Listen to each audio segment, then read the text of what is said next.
Hey creative friends, it's Gwen. Have you ever wondered how I go about creating this border for my layouts, or even maybe why I like to include that for every page that I make? That's what we're chatting about today. So here you can see the edge that I have created for my layout. I love adding this detail. It's super easy to do once you know how, and there's lots of benefits. First up, it's really good way to stretch your stash because we're actually going to cut the center part out of the pattern paper, which means that this full area inside here, we're going to be able to use on another project or in a different way. The second reason I love to do this is because it immediately helps draw the eye into the center of the layout. It's like adding an actual frame. It's like framing your layout with a picture frame, but you're doing it in paper. This technique actually works not just on a border frame, but it also can be applied for photo mats and any large section of pattern paper that you create with for cards, junk journals, anything at all. And it's a great money saving tip because you're really stretching your pattern paper. So today I'll be using my Cricut paper trimmer to do this. Any trimmer will work, but if you've been on the hunt for the perfect paper trimmer, you found it, stop looking, you found it. This is the one. I will leave a link in the description below. Let's jump on in and I will show you how I do this. The first thing you'll want to do is decide on the combination of your border and the inside part of your layout. I do like to decide this up front so you know exactly where you're going. And we're going to go with this option here. So the white will be the background for the page and the blue will be the border. First up, you'll want to remove your branding strip. So I do that by extending the arm, and I actually like to measure that because sometimes using this line here is not always accurate. I have found that sometimes there's a little bit of wiggle room. So I actually like to measure it along the arm there. So that's 12 inches there. Are we good? Oh, we went straight. There we go. That's better.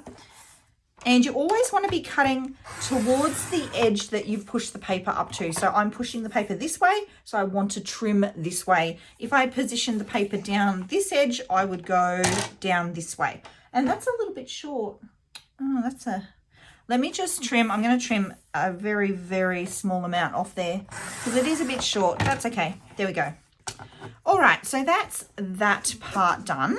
And now we want to go and create the frame. We want to be able to take this center part out of the pattern paper. Some people refer to that as gutting the paper. So if you hear that term, that's what that means. And it's really about keeping it simple for me. So I like to keep to 1 inch. You don't have to use 1 inch, but I would recommend you start with 1 inch. So I'm going to position my paper to the 1 inch mark on the paper trimmer. And I'm going to line that up. Make sure that's nice and straight there. This paper trimmer has guidelines all the way along it, so you can easily see that. Then what you want to do on the, I wonder if you can see, I'm going to put this white piece of paper underneath so you can see a little bit better. Can you see that there? Yeah. So now what you want to do is position this blade part at the 1 inch mark. And what you will see is there's little marks on the blade to tell you where that is.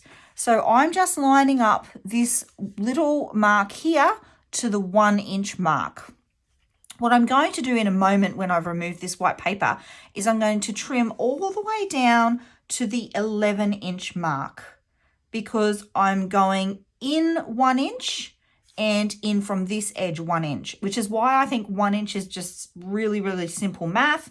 I was never very good at math, so 1 inch works very well for me. So yeah, lining it up on the 1 inch mark here, starting 1 inch in from the edge, and that is very hard for me to see. Ooh. If you had a lighter pattern paper or less busy pattern paper, it's a bit easier to see. So I'm pushing the blade down now. So I'm going to be starting the cut at 1 inch. I'm going to be pulling it down to the 11-inch mark, and I'm lining up the little mark in the blade to the 11-inch mark on the pattern paper. Lifting this up, rotating to the next edge and repeating the process. So I'm lining up to 1 inch. So I'm 1 inch in from this edge, and then I'm going to begin at 1 inch here and pull down to 11 inches here. And repeat. When you get used to this, you can actually go back the other way. So you can go 1 inch. And of course, if you haven't moved this part of your blade, it's actually already exactly where it needs to be.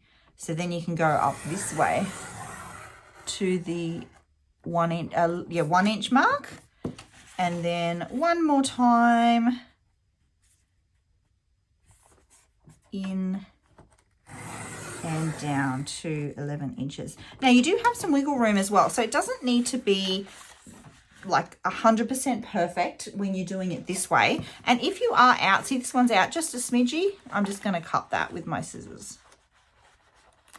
I was having a little bit of trouble seeing actually with this print, so it's out just a smidge. There we go. Okay, so now we have the frame for our layout, and this section here is what you can use for mounting your photo. You can use it for backing cut files. You could use it on a totally separate project. I've done this as well with a floral print, and then I've been able to fussy cut all the florals out from the center part. And it's a really, really good way to help your layout feel very put together because there's repeated pattern paper within the page. And you'll be able to see in my layouts that I do this a lot of the time. So on this page, I've used the same pattern paper to create the frame. And then I've also used it here to mount my photos. On this layout, I've done the same thing again. I've used it in the border and then to mount my photo. It's a bit of a hack because it really helps the page feel put together. For this one, I have used it on the border and then just a little bit on the floral parts of the cut file here. It tricks your eye because it kind of just already feels put together because there's that repeated pattern. So that's the frame. Now we need to fit this piece to go on top because at the moment it is 12 by 12, so that doesn't work. So we need to trim it slightly. And here's where it gets a little bit weird, I guess, in some ways, in that I prefer, for me, the perfect measurement for this is actually in centimeters. So this, yes, the frame I'm working in inches. This part, I actually flip the switch and go to centimeters. So on here, on the trimmer, there is centimeters, and I actually trim off 1 centimeter off 2 edges. So the edges need to be opposite. So you wouldn't want to do this edge and this edge because that will just make this whole piece shorter. You want to do this edge and this edge. The other thing I will add is if you have a pattern paper that's very geometric, and you want a part of the pattern paper to be dead center, you have to take 0.5 centimeter off all 4 sides. But when you're working with just a plain piece of cardstock, you can do 1 centimeter off 2 sides.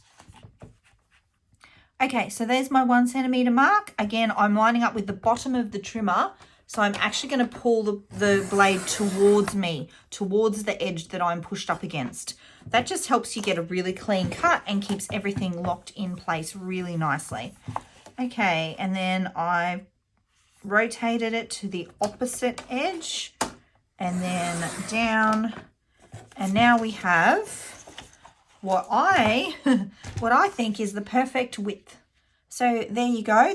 I really like that. Sometimes I will go to 1.5 centimeters if the pattern isn't very predominant or if I want a slightly wider border. But my go-to is 1 centimeter, and I want to show you this next part too. Little tip for sticking it down. If you add adhesive to all of the parts of this is quite flimsy and it's very hard to make this lined up super straight. So the best way that I have found to do it is to get your ATG and put just a little bit of tape on one edge. You can even just tack it if you want to. You don't have to run it all the way down. And then I leave this with no tape. And that's so that you can move the paper. See how the paper can slide across there very easily? It's not getting stuck on any adhesive. You want that because what you want to be able to do is hold this side up. This is the side where the adhesive's underneath. I want to keep this away so that it's not going to stick. And then this will just slide happily. And then what I do is I just do my best to get it centered. And then I just tap here just a little, just to stick that edge down. So now we have this edge down, but all of this is still loosey-goosey. That's okay. What we're going to do now is we can go back and add our adhesive onto these sides. The other thing with this is a bit of a safety net, because if you get to this point and you're like, oh my goodness, it is not straight, I hate it, it looks terrible, you've actually only got one side to pull up and have another go at. Especially if you're really new, just tack it. You only need enough to keep it in place until you lock in the position, because you can always add more later, right? So then I'll go back and I will just, you just have to be a bit careful. You have to hold the bottom paper here. And then I'll just add a little bit more adhesive. I don't go nuts actually on the adhesive because very, very often I will actually then go ahead and stitch around the edge. So I'm also a bit careful about where I put the adhesive. I make sure that I put it closest to this edge, not this edge. So there's that. So that's that one. I might do another one for you that has where you can see the measurements a little bit easier. So we'll do that. Okay, I've got another sheet for you. This time we're going to do the opposite almost. We're going to have our plain border. So that's going to be cardstock. And then I'll have the pattern paper on the top. So first thing, we're going to make sure this is 12 inches.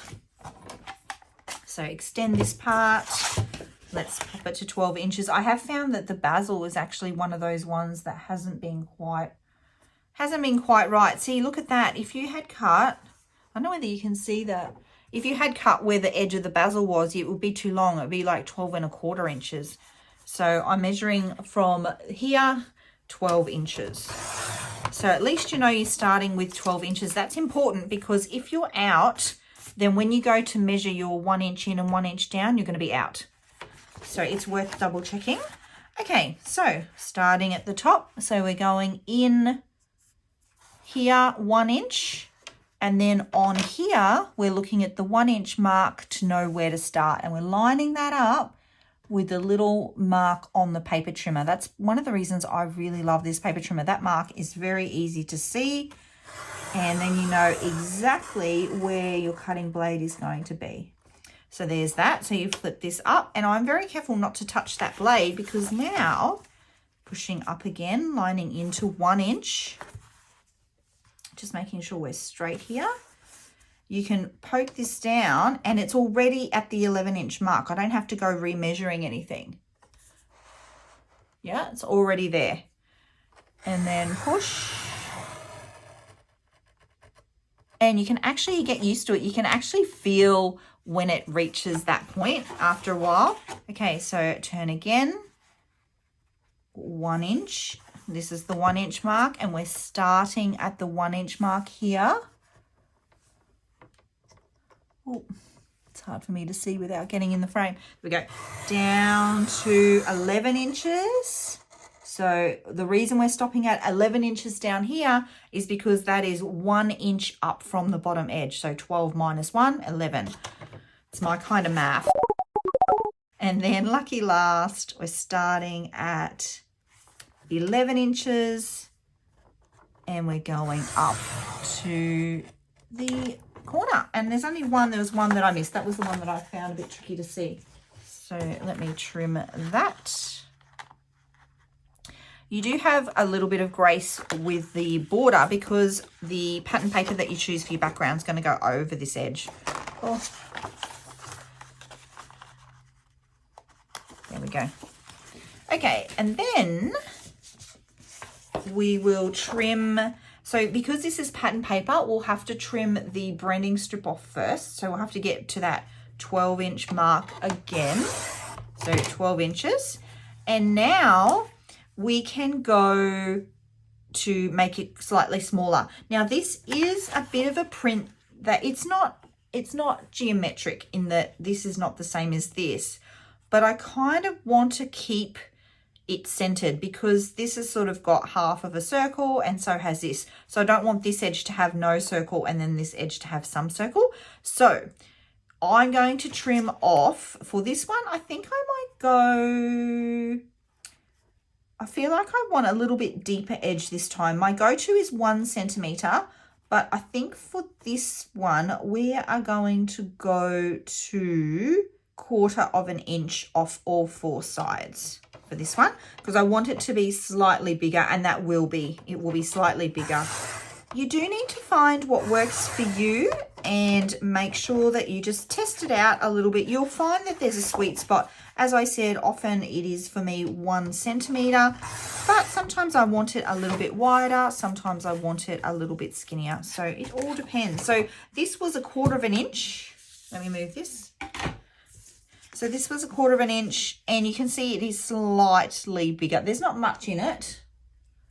There's not much in it, but it is, you can see, hope you can see, it is ever so slightly bigger. So you might prefer 1/4 of an inch.